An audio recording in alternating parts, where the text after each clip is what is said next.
budget à leur vision des choses.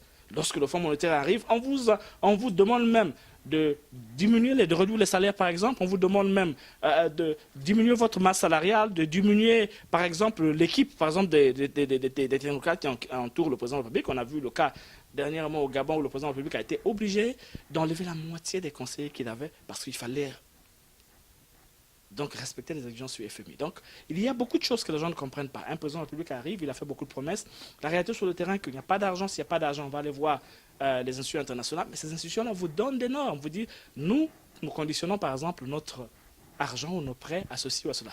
Et vous, à partir de ce moment, vous devenez coincé, vous ne pouvez plus réaliser tout ce que vous avez fait parce qu'il y a la réalité sur le terrain qui est différente de la campagne présidentielle. Oui, vraiment, ça c'est très bien. Mais je pense que, à mon humble avis, un président de la République ou soit un gestionnaire de la chose publique doit avoir une base. Parce que normalement, lorsque vous êtes ignorant de beaucoup de choses, vous serez aussi victime de beaucoup de choses.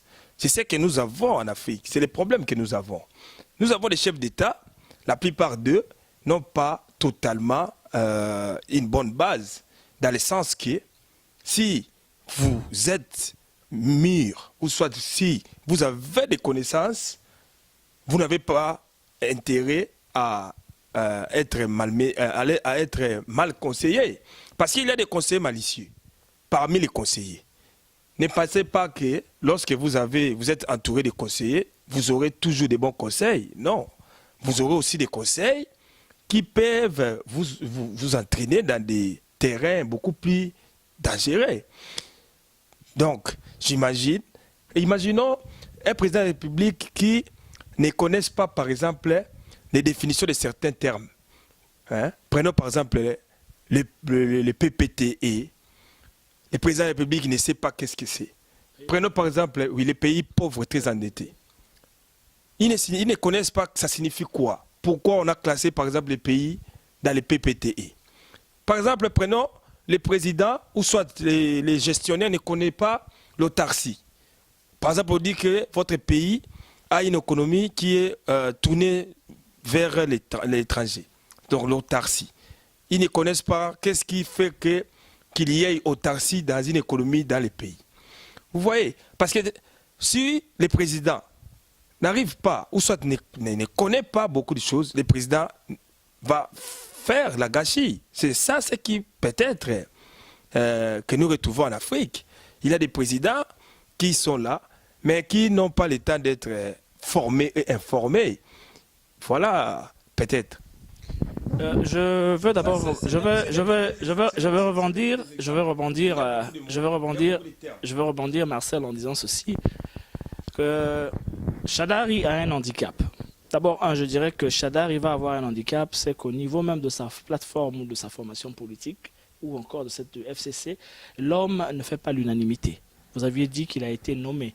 J'aurais souhaité qu'il soit désigné par consensus ou désigné par tous ses pairs. Mais l'homme a été nommé, si on peut le dire, par Joseph Kabila.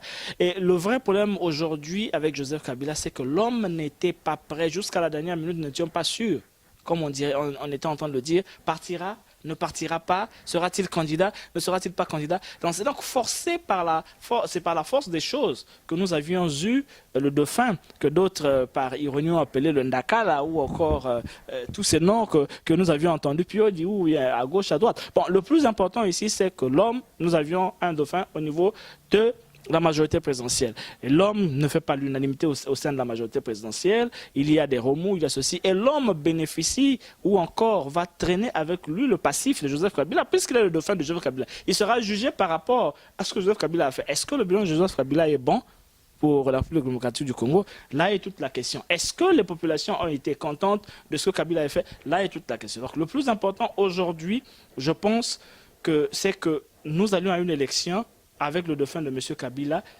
Est-ce il sera un homme représentatif? Est-ce qu'il pourra drainer derrière lui toute la majorité présidentielle? Là est aussi le problème. Alors, ce que je pense, c'est que la majorité présidentielle, à l'heure actuelle, est divisée, et cette division ne fait pas le jeu de ce camp-là. Il va peut-être même favoriser qu'il y ait une victoire au niveau de l'opposition. Et sur le plan national, vous pensez que Shadari convainc la population congolaise? Je ne pense pas. Déjà, c'est un homme qui a un tempérament belliqueux. C'est un homme qui, voilà, voilà, pour un homme, un bon politicien, l'injure, l'invective, c'est pas une qualité, une bonne qualité. C'est comme ce que nous assistons ici avec un président.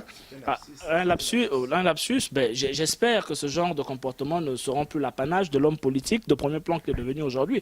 Parce que Dauphin, il représente la majorité politique. Nous espérons et nous souhaitons que dans les jours à venir, dans cette joute électorale qui va commencer très prochainement, qu'il ne va pas s'adonner à l'insulte, à l'invective et à tout ce que nous avions vu, que ce sera un homme qui sera fédérateur, un homme qui va réunir tous les Congolais autour de son programme de société. Nous espérons et nous croyons que cela sera le cas. Mais voilà, ben, l'homme a déclaré, il a dit qu'il devait donc introduire une requête au niveau de la Cour. Bon, c'est là où je suis en train de dire.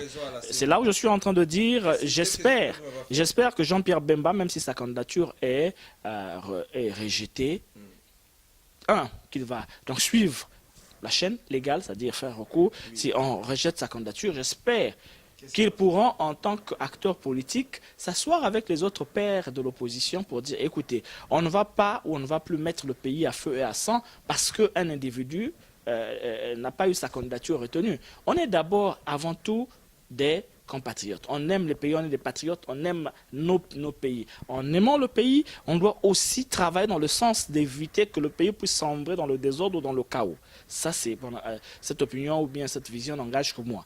Donc, on peut faire de telle sorte que dans l'opposition, que l'on soutienne un candidat, qui a pignon sur rue, qui a peut-être les capacités de devenir président de la République, pour que, une fois président de la République, la politique, c'est vrai que le but de tout parti politique organisé, c'est la conquête du pouvoir.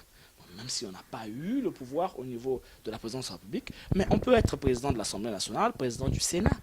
Et ça, c'est des choses qui peuvent faire de vous un acteur majeur ou une personnalité clé dans la vie publique de la nation. Donc, il va donc falloir que toute la classe politique puisse faire preuve de beaucoup de doigté, de beaucoup de tact, pour éviter que le pays sombre encore. Parce qu'il y a des gens qui prendront plaisir à ce que ce pays-là puisse être dans le chaos afin qu'il puisse continuer à jouir, qu'il puisse continuer à se servir. Parce que tant qu'il y aura le chaos dans ce pays, plus ces gens-là pourront se servir bonnement sans trop qu'il y ait de contrôle.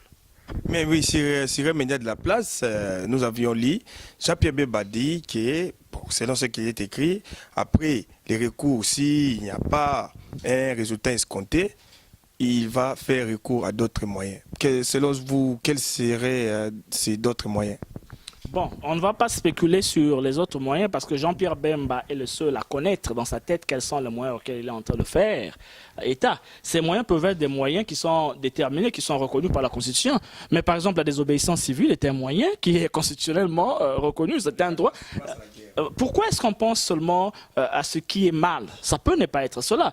Jean-Pierre Bemba est capable de, comment dirais-je, de faire que la machine électorale puisse ne pas marcher dans ce pays. On connaît la force de l'homme, de réunir. Vous aviez vu quand Bemba est revenu au Congo, le monde qu'il y avait. Mais imaginons aujourd'hui que tout ce monde-là suive un appel lancé par Jean-Pierre Bemba de dire, écoutez, nous allons sortir dans la rue chaque jour, on doit paralyser les institutions de la République, on doit.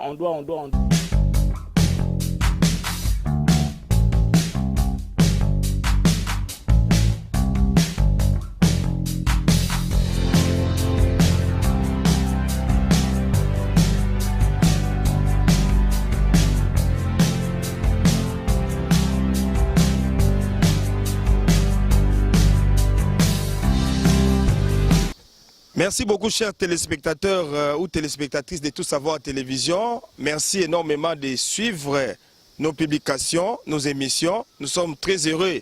Notre joie est indicible parce que vous nous faites l'honneur de pouvoir donc suivre ce que nous faisons. Merci, merci beaucoup. J'ai une note de service numéro 001 DG TSTV août 2018. Note de service portant nomination des cadres, les managers adjoints, vu le règlement intérieur de la chaîne TSTV en date du 14 avril 2016, vu le lancement officiel des émissions et documentaires de la télé web Tout Savoir, vu les nécessités des services, vu l'avis favorable du patron de la chaîne, le professeur Tchouké, vu l'avis favorable de l'initiateur de la chaîne de télévision Tout Savoir, M. Marcel Bangali, décide M. Trésor Kanza, réalisateur, est nommé manager adjoint de Tout Savoir TV, chaîne de télé en ligne internationale. En annexe, une lettre contenant les objectifs à atteindre qui lui sont attendus. La présente note de service qui prend effet à compter de sa date de signature sera lue et diffusée partout. Faites accédant rapide aux États-Unis d'Amérique, ce dimanche 19 août 2018. Le professeur Tchouké, directeur général, pour approbation, M. Marcel Bangali. Voici ce qu'attendent le manager adjoint Trésor Kanza, les objectifs en annexe, développer des partenariats avec des sponsors ou clients et des mécènes, assurer la veille des différentes communautés au quotidien, respecter et développer la grille des programmes TSTV, être à l'affût des dernières tendances concurrentielles avec d'autres chaînes de télévision en ligne, numériques et médias sociaux, recruter les animateurs et animatrices, former les personnels. Donc, félicitations à Trésor Kanza parce qu'il fait un grand travail. Aujourd'hui, il est manager adjoint. Sa nomination, nous venons de lire ça à la télévision officiellement. Nous te félicitons et nous te donnons donc, nous te disons plein succès à vos nouvelles fonctions.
Bienvenue, chers téléspectateurs ou téléspectatrices de Tout Savoir Télévision.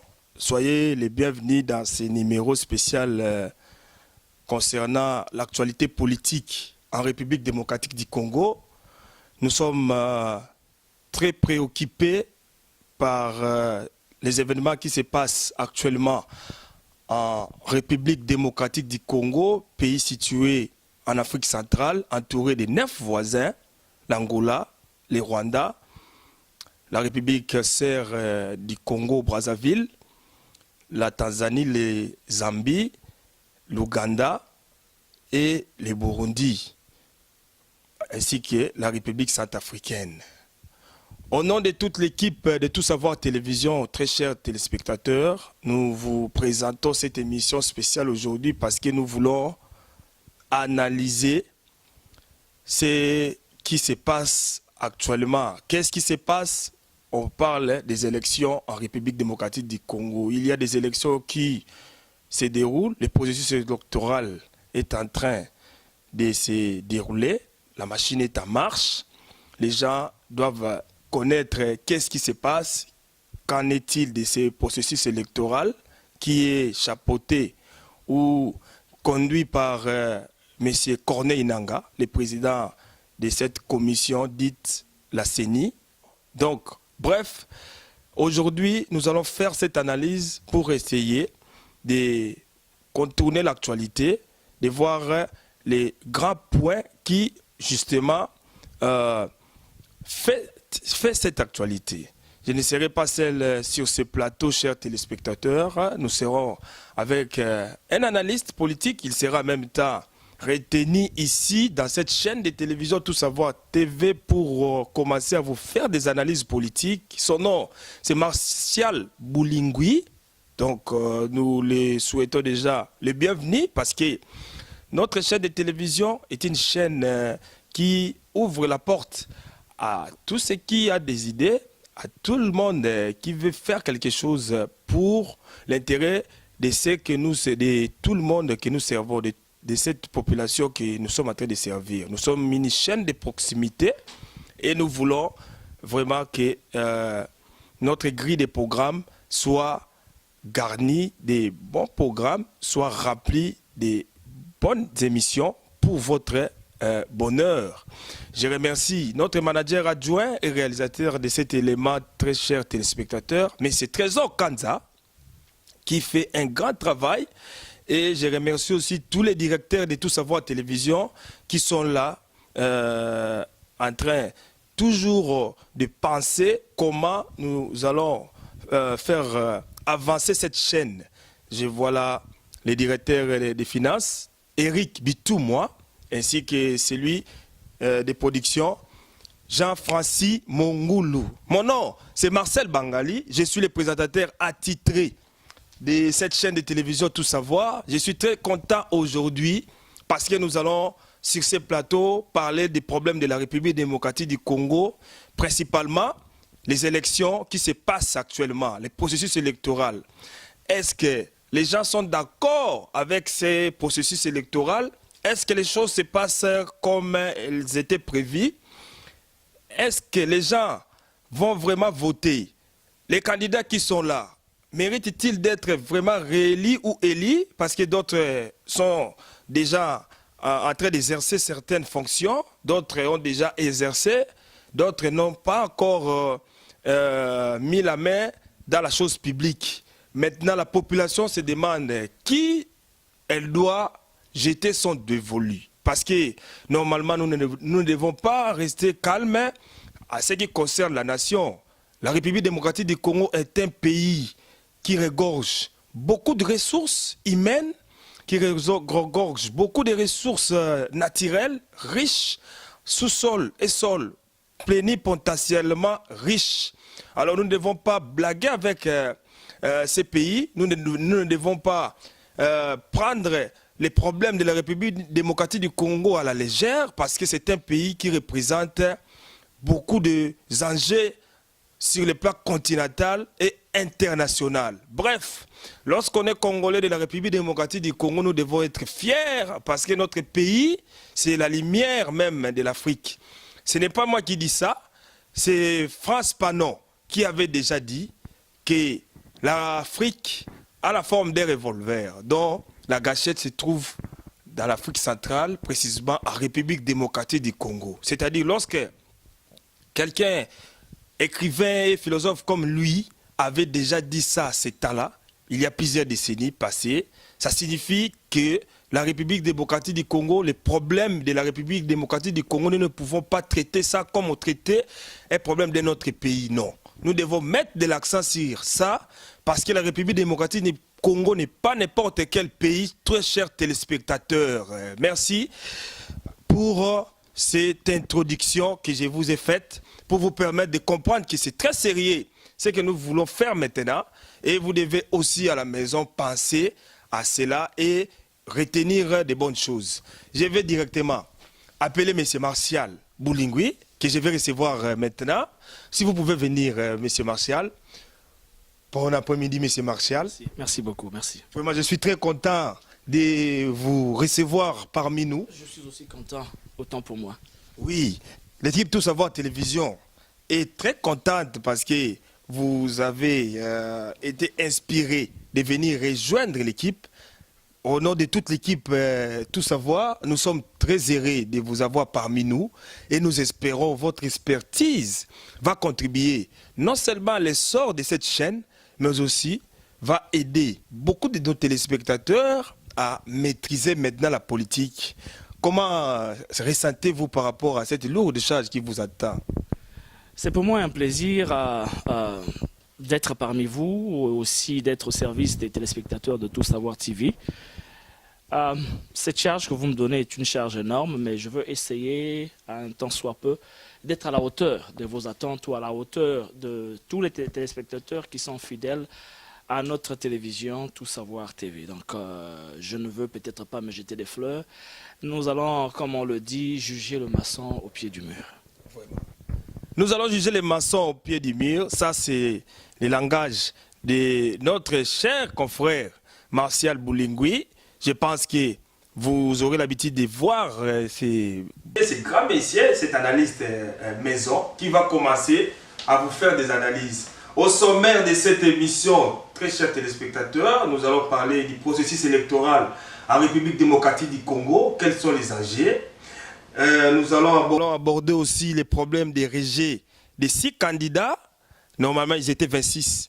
Maintenant, ils étaient 21. Maintenant, il y a 6 qu'on a écartés provisoirement parce qu'ils vont faire les recours. Ils ont 3 ou 4 jours pour faire les recours auprès de la Cour constitutionnelle. Ce qui était jadis Cour suprême. Maintenant, le nom a changé. On parle maintenant de la Cour constitutionnelle. Il y avait des problèmes dans cette Cour. Il n'y avait pas de juges. Certains juges avaient démissionné parce qu'ils ne voyaient pas très clair concernant la gestion de cette Cour. Et le président, l'actuel, qui pour très bientôt va céder son fauteuil à l'autre parce qu'il avait fait déjà ses 2 mandats et il n'est pas représenté. Il a nommé les 4 juges pour compléter la liste. Donc, nous sommes en train de voir qu'est-ce que ça va se passer. Vous avez d'abord un mot sur le processus électoral. Normalement, c'est la 3e élection que la République démocratique du Congo va passer. Les premières élections libres et démocratiques étaient en 2006.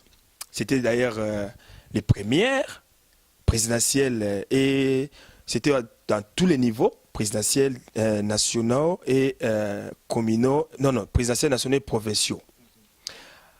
Et en 2011, il y en avait eu d'autres présidentiels nationaux et provinciaux. Et maintenant, c'est la 3e.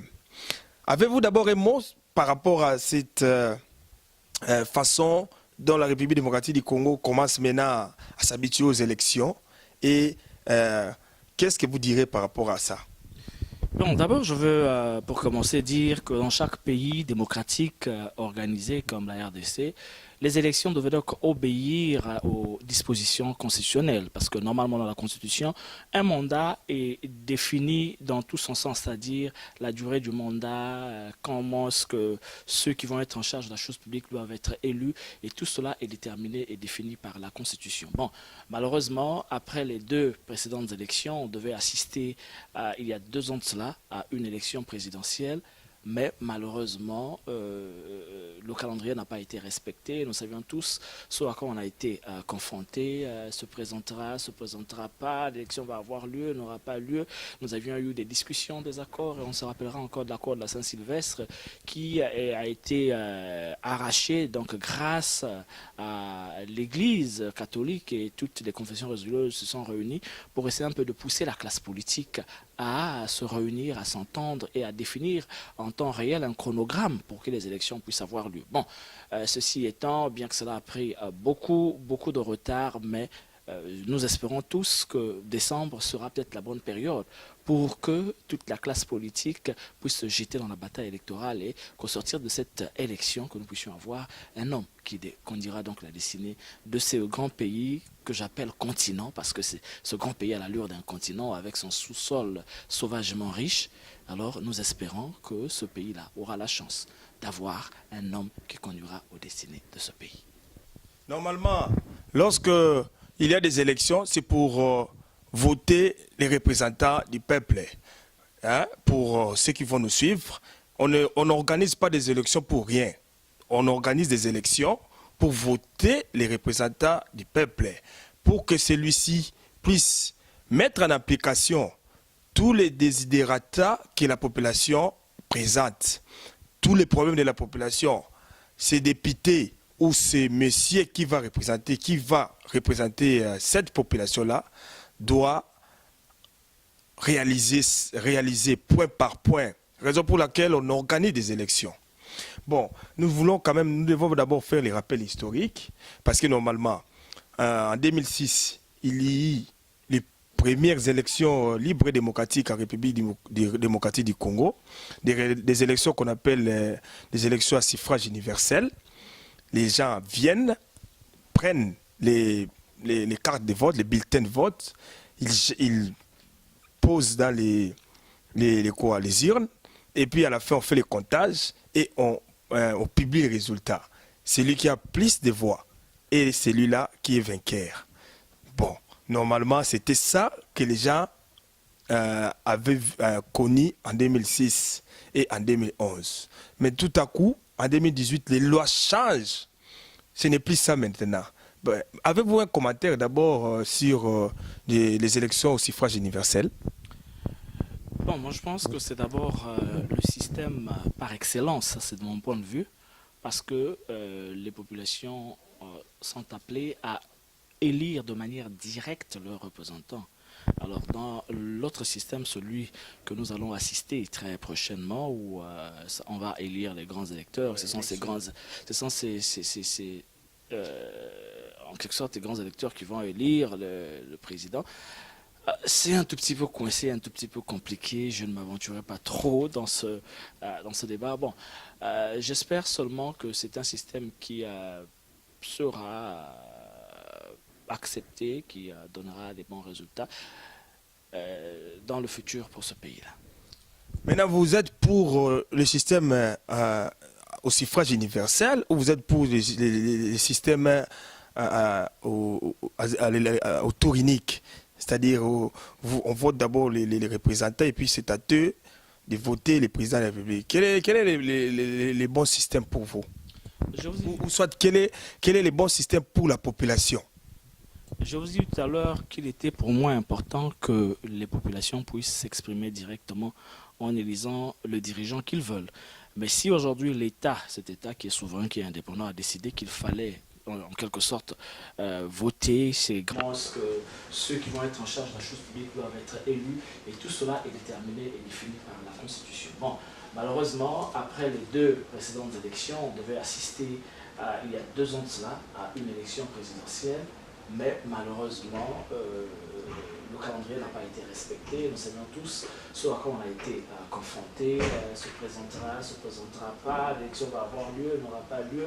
Nous avions eu des discussions, des accords, on se rappellera encore d'accord de la Saint-Sylvestre qui a été... Mais nous espérons tous que décembre sera peut-être la bonne période pour que toute la classe politique puisse se jeter dans la bataille électorale et qu'au sortir de cette élection, que nous puissions avoir un homme qui conduira donc la destinée de ce grand pays que j'appelle continent, parce que c'est ce grand pays à l'allure d'un continent avec son sous-sol sauvagement riche. Alors nous espérons que ce pays-là aura la chance d'avoir un homme qui conduira la destinée de ce pays. Joseph Kabila, pour une seconde fois président de la République, il part devant les juges, il prête encore un deuxième serment pour dire que j'ai encore un mandat de 5 ans, je vais respecter. 2011 jusqu'à plus de 5, c'est aujourd'hui, avec des tractations, nous avons des élections. Maintenant, lorsque les présidents de la République prêtent des serments, est-ce qu'ils sont conscients de l'acte qu'ils posent auprès des juges qui représentent les pouvoirs judiciaires et auprès de la population ainsi qu'auprès de tout le monde. Lorsqu'un président de la République prête serment, est-ce qu'il est conscient des paroles et des actes qu'il est en train de faire? Bon, je ne parlerai peut-être pas au nom du président de la République, mais je veux au moins me permettre de dire que prêter serment, c'est en fin de compte partie du système ou encore du scénario qui est défini par chaque république. Alors, lorsque le président de la République, qui est reconnu vainqueur d'élection, il doit donc s'adonner donc à cet exercice-là, qui est la prestation de serment, qui obéit normalement au système démocratique de chaque pays. Donc, en prêtant serment, le président de la République accepte ou bien prend la lourde charge de respecter les lois et règlements de la République, mais aussi et surtout de conduire selon la loi du pays toutes les choses du pays. Bon, nous avions des présidents qui prennent serment. Est-ce qu'ils respectent tous les engagements qu'ils prennent? Là est une autre question. Vous vous rappellerez, pour ceux qui ont lu Lénine, vous allez vous rendre compte que Lénine disait que celui qui croit un homme politique sur parole est un imbécile fiefé. Donc en politique, il est difficile de voir un homme politique qui prend un engagement et qui arrive à respecter cet engagement.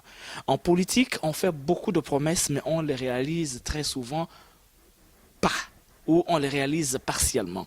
Donc, il faut donc s'arranger à comprendre que la politique, c'est d'abord le domaine de la séduction, où chaque homme politique arrive sur la place, fait des promesses, par exemple au niveau de l'élection, mais qui ne réalise pas. Mais en ce qui concerne la prestation de serment, ceci est un mécanisme qui fait partie de la loi, parce que la loi a déterminé que voici ce qui va se passer, il doit avoir élection. Avant l'élection, il y a ce qu'on appelle les campagnes. Après les campagnes, il y a ce qu'on appelle le vote. Et après le vote, il y a la publication des résultats. Et après cette publication de résultats, il y a donc la prestation de serment. Donc ça obéit à cette logique-là. Et en prêtant serment, le président donc s'habille, il prend donc ce qu'on appelle la légalité. C'est-à-dire il devient un président qui est légal parce qu'il obéit à la norme. Parce que la norme veut qu'il y ait ceci, qu'il y ait cela, et à la fin qu'on puisse arriver à l'autre dimension de la chose. Donc c'est cela. En prêtant serment, il ne fait qu'obéir à la loi, parce que la loi a défini la chose politique dans son entièreté. On ne peut pas avoir un président de la République qui n'a pas prêté serment. Lorsque vous ne prêtez pas serment, vous n'avez pas les atouts en tant que président de la République. Donc c'est une consacration. C'est comme aujourd'hui les pasteurs qui sont dignes d'être pasteurs. Avant d'être appelés pasteurs, il faut normalement que vous puissiez être consacrés. C'est la même chose qui se passe dans le pouvoir politique. Il faut qu'on puisse vous consacrer. Et ce sacre-là, c'est par la prestation de serment qui obéit à un certain nombre de normes. Toujours dans cette même lignée, j'ai déjà reçu un analyste politique. Un jour, il m'avait laissé attendre que beaucoup d'hommes politiques, ou soit beaucoup de présidents africains, ne maîtrisent pas totalement ce qu'ils font. C'est-à-dire, ils viennent apprendre pendant l'exercice de leurs fonctions. Qu'est-ce que vous pouvez dire par rapport à cela? Parce qu'ils ont dit, beaucoup de présidents, beaucoup de chefs d'État africains n'ont pas été formés, c'est-à-dire ils n'ont pas une base. Ils viennent apprendre pendant qu'ils sont en train d'exercer leur mandat. Raison pour laquelle nous avons des bavues, raison pour laquelle ils ne maîtrisent pas cette fonction, ils font n'importe quoi. À cela, je répondrai qu'il n'y a aucune école au monde qui forme les présidents de la République. Aucune école au monde, même les grandes écoles françaises, l'ENA ou encore Harvard, ne forment pas les présidents de la République. Vous allez aller dans ces écoles peut-être pour apprendre les sciences politiques. Mais les sciences politiques vous donnent juste un aperçu sur, par exemple, comment gérer une collectivité locale. On ne vous donne pas que le président de la République fait ceci, fait cela. Non, ce n'est pas cela le but de ces écoles. Donc, la fonction de président de la République, il n'y a pas de training, il n'y a pas de ceci pour cela. Vous arrivez, et je me rappelle un homme qui a pris le pouvoir, je pense dans les années 91, après le coup d'État de Toumani Touré au Mali. Toumani Touré, lors d'une conférence de presse, avait déclaré que lorsque je suis devenu président de la République, je ne savais pas en quoi consistait la fonction de président de la République. Je ne savais pas ce qu'il fallait faire. Et c'est en faisant que j'ai découvert chaque jour ce que le président de la République devait faire. Et il faut aussi se dire ceci. Le président de la République n'est que la tête de tout un système. Avec lui, nous avions des technocrates, des gens qui sont par exemple des spécialistes des questions juridiques, des questions de droit. Nous avions des spécialistes des questions politiques. Nous avions des économistes. Et donc c'est toutes ces personnes-là que le président de la République s'entoure pour dire, OK, nous avions par exemple un problème sur la dette. Comment on va faire pour régler la dette du pays? Alors, toi qui es spécialiste de la dette, tu viendras donc pour exposer au président de la République tes connaissances sur la dette. Et tu donneras au président de la République ta feuille de route. Et si c'est une feuille de route qui est retenue, c'est celle-là qui va être appliquée. Vous êtes spécialiste, par exemple, vous avez fait les relations internationales. On a besoin de diplomates. Vous viendrez donc pour venir donner au président de la République un aperçu de votre politique en matière, par exemple, à l'international. Et c'est cette politique-là, si le président de la République pense que ça cadre avec, parce que le président de la République est élu sur la base d'un programme, un projet de société, un programme. Vous allez dire que moi, si je suis élu, voilà ce que je veux faire. Je vais, par exemple, augmenter le SMIC. Moi, si je suis élu, voilà ce que je fais. Je vais mettre un accent particulier sur l'éducation. Moi, si je suis élu, voilà ce que je veux faire. Je veux construire des écoles, des routes et ceci. Donc, sur cette base-là, vous aussi, déjà, en tant que président, parce que pour écrire le programme, vous avez des gens qui vous ont conseillé. Vous avez des gens qui vous conseillent, ce qu'on appelle des conseillers. Ils vous disent, bon, vous, quel est votre courant, par exemple? Moi, je suis, par exemple, libéraliste, je suis un socialiste, je suis, par exemple, pour parler des États-Unis, un démocrate, ou encore, je suis un conservateur, pour parler des républicains. Donc, pour moi, c'est quoi? C'est la famille, c'est la... Donc, par rapport à votre courant, votre vision, c'est sur cette base-là que vous définissez un programme. Et par rapport à cela, vous vous entourez des gens qui ont la même vision, les mêmes valeurs que vous, pour conduire la destinée du pays. Bon, maintenant, entre les discours électoralistes et la politique en tant que telle, il y a un très grand fossé. Parce que faire de la politique, ce qu'on appelle la politique politicienne, vous arrivez, si je suis élu, voilà, voilà. Ça, c'est des promesses qu'on fait au peuple pour essayer de... Comme lorsque nous allons faire la cour à une femme. Généralement, il y a certains hommes qui vont en ne disant que du bien d'eux. Moi, je suis ceci, je suis cela, je peux faire ceci, je peux faire cela. Mais la réalité est toujours autre. Une fois élu, vous allez être confronté à la réalité, par exemple, économique. Vous allez être confronté, par exemple, au cours de l'économie. Comment l'économie mondiale se porte? Est-ce que vous avez suffisamment d'argent pour amener à bon toutes les promesses que vous avez eu à faire? Sinon, c'est là où le peuple parfois ne comprend pas qu'il n'y a pas d'argent dans les caisses de l'État, il n'y a pas de ceci à cela. Il y a aussi ce qu'on appelle les contraintes à l'international. Parce que lorsqu'on dit, par exemple, un pays que nous sommes souverains, mais la souveraineté a aussi, dans ce qu'on appelle le droit, ses limites. Les limites de la souveraineté, par exemple, obéissent à des institutions comme le Fonds monétaire international. Ça fait que vous pouvez être souverain, mais lorsque vous n'aviez pas d'argent, vous devez aller chez ces institutions-là pour aller demander des prêts. Votre souveraineté va s'arrêter. Parce que eux, ils vont arriver chez vous, vont vous dire, voilà ce que nous vous attendons de vous. Vous devez faire ceci, vous devez faire cela, vous devez faire cela. Si vous ne faites pas cela, vous n'avez pas de prêt.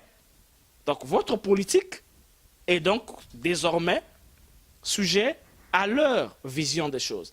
Lorsque le Fonds monétaire arrive, on vous demande même de diminuer, de réduire les salaires, par exemple. On vous demande même de diminuer votre masse salariale, de diminuer, par exemple, l'équipe, par exemple, des technocrates qui entourent le président de la République. On a vu le cas dernièrement au Gabon où le président de la République a été obligé d'enlever la moitié des conseillers qu'il avait parce qu'il fallait donc respecter les exigences du FMI. Donc, il y a beaucoup de choses que les gens ne comprennent pas. Un président de la République arrive, il a fait beaucoup de promesses. La réalité sur le terrain, qu'il n'y a pas d'argent. S'il n'y a pas d'argent, on va aller voir les institutions internationales. Mais ces institutions-là vous donnent des normes. Vous dites, nous conditionnons par exemple notre argent ou nos prêts à ceci ou à cela. Et vous, à partir de ce moment, vous devenez coincé. Vous ne pouvez plus réaliser tout ce que vous avez fait parce qu'il y a la réalité sur le terrain qui est différente de la campagne présidentielle. Oui, vraiment, ça c'est très bien. Mais je pense que, à mon humble avis, un président de la République ou soit un gestionnaire de la chose publique doit avoir une base. Parce que normalement, lorsque vous êtes ignorant de beaucoup de choses, vous serez aussi victime de beaucoup de choses. C'est ce que nous avons en Afrique, c'est les problèmes que nous avons. Nous avons des chefs d'État, la plupart d'eux n'ont pas totalement une bonne base, dans le sens que si vous êtes mûr, ou soit si vous avez des connaissances, vous n'avez pas intérêt à être mal conseillé. Parce qu'il y a des conseillers malicieux parmi les conseillers. Ne pensez pas que lorsque vous êtes entouré de conseillers, vous aurez toujours des bons conseils. Non. Vous aurez aussi des conseils qui peuvent vous entraîner dans des terrains beaucoup plus dangereux. Donc, imaginons un président de la République qui ne connaisse pas, par exemple, les définitions de certains termes. Prenons par exemple le PPTE. le président de la République ne sait pas qu'est-ce que c'est. Prenons par exemple oui, les pays pauvres très endettés. Ils ne connaissent pas que ça signifie quoi. Pourquoi on a classé par exemple les pays dans les PPTE. Par exemple, prenons les présidents ou soit les gestionnaires ne connaissent pas l'autarcie. Par exemple, on dit que votre pays a une économie qui est tournée vers l'étranger. Donc l'autarcie. Ils ne connaissent pas qu'est-ce qui fait qu'il y ait autarcie dans une économie dans les pays.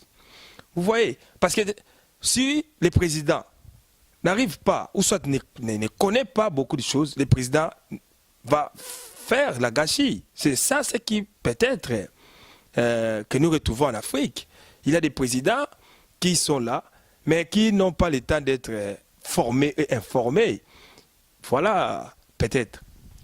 Je veux d'abord, je veux rebondir, Marcel, en disant ceci, que non, l'école nous apporte l'instruction, mais l'intelligence c'est quelque chose que nous avions dedans de nous. C'est inné. Voilà, nous avions cela en nous. Mais nous allons à l'école pour acquérir, par exemple, comment 2 plus 2 vont faire 4. Ça, c'est la connaissance. Mais il y a en nous déjà ce qu'on appelle l'intelligence. Et le fait d'avoir fait 14 ans d'études ne fait pas de vous un homme extraordinaire. Nous avions eu dans nos sociétés traditionnelles africaines des chefs qui étaient des très grands chefs qui dirigeaient très bien leur localité, mais c'était des hommes posés, des hommes qui avaient des qualités extraordinaires. Alors, je ne pense pas que l'éducation est un atout. Bon, l'éducation peut être un plus pour diriger un pays, mais je ne pense pas que tout est dirigé sur l'éducation. Le problème des Africains, d'abord, les chefs d'État qui sont élus ou que nous pensons avoir élus dans beaucoup de pays sont en fin de compte au service d'un certain nombre de multinationaux. Parce que ces hommes-là sont financés par des hommes à gauche, à droite, une fois lorsque vous arrivez. Nous l'avions vu dans ce pays. Où, par exemple, le président Obama, lors de ses mandats, a refusé de prendre de l'argent des multinationaux. De multinationales plutôt. Il a refusé de prendre de l'argent venant de ces multinationales. Pourquoi? Parce qu'une fois que vous prenez de l'argent venant de ces hommes-là, vous devenez des jouets. Vous n'allez plus faire votre politique, mais vous allez être des marionnettes. Vous devez être obligé de faire la politique de ces hommes qui ont financé votre campagne. Et c'est le même cas chez nous en Afrique. Où vous avez des hommes politiques qui arrivent, qui n'ont pas de moyens, mais qui bénéficient, comment dirais-je, de l'appui ou de l'apport de toutes ces grandes compagnies, de ces multinationales. Qu'est-ce qui va se passer? C'est que cet homme-là fera la politique de ces compagnies, puisque vous, nous avions donné de l'argent, nous avions fait votre campagne, on a donné des avions et tout ce qui va avec. Alors vous allez faire ce que nous pensons que vous allez faire. Vous avez des présidents de la République qui arrivent par les biais de coups d'État. Ces coups d'État sont généralement financés par des grandes puissances. Et ces grandes puissances, quand elles arrivent, vous allez faire la volonté de ces grandes puissances. Nous avions vu le feu Moïse Kabila qui arrive au pouvoir dans des conditions que nous connaissons tous. Mais quand il arrive au pouvoir, dans cette envie du pouvoir à accepter ou a eu un certain nombre d'accords avec ces nations qui l'ont porté au pouvoir. Mais une fois au pouvoir, cet esprit nationaliste de l'homme a pris le dessus sur tout ce qu'il avait pris comme engagement avec les autres. Alors il a dit, je ne fais pas cela au détriment de mon pays. Non, on doit revoir, on doit révisiter. Nous avions vu la même chose au Congo-Brazzaville. Lorsque le président Lissouba, en 1997, arrive, non, mais la manière dont les choses sont faites, elles doivent être revues et corrigées. On doit avoir de nouvelles façons de faire les contrats. Il faut redéfinir les contrats pétroliers avec ces grandes multinationales. Mais qu'est-ce qui s'est passé? L'homme a été évincé, il est parti. Qu'est-ce qui s'est passé avec le président Laurent Désiré Kabila? Il a été aussi tué dans les conditions que nous connaissons. Alors, c'est dire que ces hommes-là qui arrivent au pouvoir, ils ont beaucoup de bonnes intentions. Et comme disait un politologue, le pouvoir rend crétin. Vous pouvez être diplômé d'Harvard, une fois que vous arrivez, vous êtes président de la République, mais vous devenez crétin. Vous avez dit, mais comment cet homme-là qui est éclairé, qui a des bonnes idées, n'arrive pas à les mettre en valeur? Nous avions vu des hommes comme Alpha Condé, à l'époque opposants. Mais Alpha Condé avait un discours qui séduisait. Moi, très jeune encore, à l'école, j'étais séduit par le discours de l'homme. Mais lorsque l'homme est devenu président de la République, c'est un piètre président. Alors, il faut comprendre qu'il y a beaucoup de choses qui entourent, qui encerclent la fonction présidentielle. Le président de la République est certes en haut, mais il y a des gens, des grands décideurs qui décident tout autour de lui. Et les conseillers peuvent venir donner des points de vue, mais le président de la République, c'est celui en dernier ressort qui dit « Ok, on engage ceci ou on n'engage pas ceci, on fait ceci, on ne fait pas cela. » Vraiment, chers téléspectateurs, merci beaucoup. Vous êtes en train de suivre cette analyse. Normalement, M. Martial Boulingui va commencer à vous présenter des émissions politiques ici. Et dans les jours qui viennent, vous allez voir les génériques de son émission et il va commencer à recevoir des gens. Donc, si vous êtes aux États-Unis d'Amérique ou vous êtes dans les villes périphériques, hein, Iowa City, Cedar Rapids, Illinois, vous êtes partout, vous pouvez directement contacter Martial Boulingui dans notre chaîne et il va vous recevoir tranquillement pour que vous discutez des problèmes politiques. Bon, maintenant, parlons des choses que nous sommes venus faire ici sur ce plateau. Il y a 6 candidats qui ont été rejetés. Il s'agit de M. Jean-Pierre Bemba, il s'agit de Sami Badibanga, M. Gizenga Antoine, Mouzitou Adolphe, Moka et Mme Louise, Louise, je crois. Donc, maintenant, ils sont mis en écart. Par exemple, M. Jean-Pierre Bemba, la CENI, la Commission électorale nationale indépendante de la République démocratique du Congo, qui est chapeautée par Corneille Nangaa, le président de cette commission, lui reproche d'être avoir une année de condamnation et puis sur les affaires des subornations, tout ça, la corruption. Bref, c'est ça. Donc, il ne peut pas être retenu. Badi Banga, on lui reproche des doubles nationalités. Donc, conflit de nationalité, ça ne passe pas dans la loi congolaise. Qui a encore Mouzitou, par exemple, on lui dit qu'il a les défauts de qualité. Il n'a pas eu l'accord avec son parti politique. Donc, voilà des choses. Moi, quand on lui reproche les non-paiements de l'entièreté de 100 000 $. Hein? Ils ont demandé 100 000 $ pour être retenu. Pour la candidature, pour déposer ta candidature, il faut payer 100 000. Alors, Moka n'a pas payé. Bon, tous ces gens ici, ce qui nous intéresse, c'est Jean-Pierre Bemba d'abord. Jean-Pierre Bemba a fait presque beaucoup d'années passées en prison.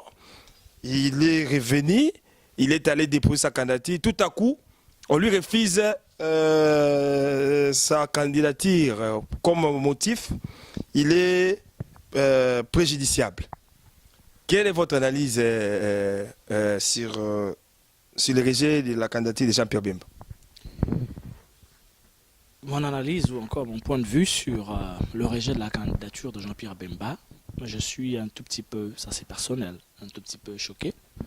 Choqué pourquoi? Tout simplement parce que le Congo aujourd'hui est à un moment de son histoire très critique où ce pays a besoin de tous ses enfants, tous les fils et filles du Congo sont importants dans la construction de ce pays. Alors Jean-Pierre Bemba, nous connaissons cet homme, nous connaissons sa stature, nous connaissons en fin de compte la force de Jean-Pierre Bemba. Aujourd'hui, sa candidature a été rejetée par la CENI de Corneille Nangaa pour des raisons qui sont un peu plus floues, parce que Jean-Pierre Bemba, nous connaissons tous, a été acquitté par la Haye, le tribunal de la Haye, la CPI. Il y a peut-être une affaire encore qui est en cours, mais on ne devrait normalement pas rejeter la candidature de quelqu'un pour une affaire où la personne n'a pas encore été condamnée. Parce que lorsqu'on n'a pas été condamné sur le point de vue du droit, on jouit encore de la présomption d'innocence. Donc si c'est celle-là la raison qui est faite que M. Bemba puisse être, sa candidature puisse être rejetée, je pense que là, il y a un problème. Soit ceux qui ont lu le droit ne l'ont pas lu de la manière qu'il fallait. Donc, il faut éviter que ce pays qui a tellement souffert, parce que vous avez cité, quand nous avions commencé cette émission, de la formule 1+4, parce qu'il faut rappeler aux gens que si le Congo est arrivé à la formule 1+4, c'est tout simplement parce qu'il y avait des problèmes dans le pays. Donc, avec les accords de Sun City, en Afrique du Sud, Les gens se sont donc décidés et ont donc donné la chance à tous les acteurs politiques de faire partie de la gestion de la chose publique. Alors, nous ne voulons plus que le pays puisse encore bégayer, que l'histoire puisse encore se répéter, que demain, des gens qui ont tous leurs droits, parce qu'il n'est pas déchu, il n'a pas été déchu de ce droit en tant que citoyen, c'est-à-dire à tous ses droits de se présenter à une élection. Il n'a pas encore été condamné dans cette affaire de subordination de témoins. Donc on devait essayer de faire attention et d'éviter que le peuple puisse encore souffrir le martyre. Parce que demain, lorsque cet homme-là, ce que je ne souhaite pas, mais il a encore 4 jours pour faire les... Voilà, ben, l'homme a déclaré, il a dit qu'il devait donc introduire une requête au niveau de la Cour. Bon, c'est là où je suis en train de dire, c'est là où je suis en train de dire, j'espère que Jean-Pierre Bemba, même si sa candidature est rejetée, qu'il va donc suivre la chaîne légale, c'est-à-dire faire recours. Si on rejette sa candidature, j'espère qu'ils pourront, en tant qu'acteurs politiques, s'asseoir avec les autres pairs de l'opposition pour dire, écoutez, on ne va pas ou on ne va plus mettre le pays à feu et à sang parce qu'un individu n'a pas eu sa candidature retenue. On est d'abord, avant tout, des compatriotes. On aime les pays, on est des patriotes, on aime nos pays. En aimant le pays, on doit aussi travailler dans le sens d'éviter que le pays puisse sombrer dans le désordre ou dans le chaos. Ça, c'est cette opinion ou bien cette vision n'engage que moi. Donc, on peut faire de telle sorte que dans l'opposition, que l'on soutienne un candidat, qui a pignon sur rue, qui a peut-être les capacités de devenir président de la République, pour que, une fois président de la République, la politique, c'est vrai que le but de tout parti politique organisé, c'est la conquête du pouvoir. Même si on n'a pas eu le pouvoir au niveau de la présidence de la République, mais on peut être président de l'Assemblée nationale, président du Sénat. Et ça, c'est des choses qui peuvent faire de vous un acteur majeur ou une personnalité clé dans la vie publique de la nation. Donc, il va donc falloir que toute la classe politique puisse faire preuve de beaucoup de doigté, de beaucoup de tact, pour éviter que le pays sombre encore. Parce qu'il y a des gens qui prendront plaisir à ce que ce pays-là puisse être dans le chaos afin qu'il puisse continuer à jouir, qu'il puisse continuer à se servir. Parce que tant qu'il y aura le chaos dans ce pays, plus ces gens-là pourront se servir bonnement sans trop qu'il y ait de contrôle. Mais oui, sur Média de la Place, nous avions lu Jean-Pierre Bemba dit que, selon ce qui est écrit, après les recours, s'il n'y a pas un résultat escompté, il va faire recours à d'autres moyens. Selon vous, quels seraient ces d'autres moyens? Bon, on ne va pas spéculer sur les autres moyens parce que Jean-Pierre Bemba est le seul à connaître dans sa tête quels sont les moyens auxquels il est en train de faire État. Ces moyens peuvent être des moyens qui sont déterminés, qui sont reconnus par la Constitution. Mais par exemple, la désobéissance civile est un moyen qui est constitutionnellement reconnu. C'est un droit. Pourquoi est-ce qu'on pense seulement à ce qui est mal? Ça peut ne pas être cela. Jean-Pierre Bemba est capable de, comment dirais-je, de faire que la machine électorale puisse ne pas marcher dans ce pays. On connaît la force de l'homme, de réunir. Vous aviez vu quand Bemba est revenu au Congo, le monde qu'il y avait. Mais imaginons aujourd'hui que tout ce monde-là suive un appel lancé par Jean-Pierre Bemba de dire, écoutez, nous allons sortir dans la rue chaque jour, on doit paralyser les institutions de la République, on doit. Mais ça, c'est quelque chose qui est constitutionnellement reconnu. Vous avez le droit à la désobéissance civile, à faire des marches, à faire ceci, c'est constitutionnellement reconnu. C'est votre droit en tant que citoyen. Alors, ne voyons toujours pas l'extrême, peut-être qu'il va faire la guerre. Non, la guerre n'est pas quelque chose souhaité par tous les Congolais et je ne pense pas que c'est quelque chose dans la tête de Jean-Pierre Bemba qu'il est en train de souhaiter. Ce que nous voulons, ce que je crois, c'est que la Cour constitutionnelle va lire le droit pour une fois et qu'elle va remettre tous les Congolais, donner la chance à tous les Congolais d'être des candidats et qu'à la fin, l'élection se tiendra dans des conditions le meilleur qui aura plus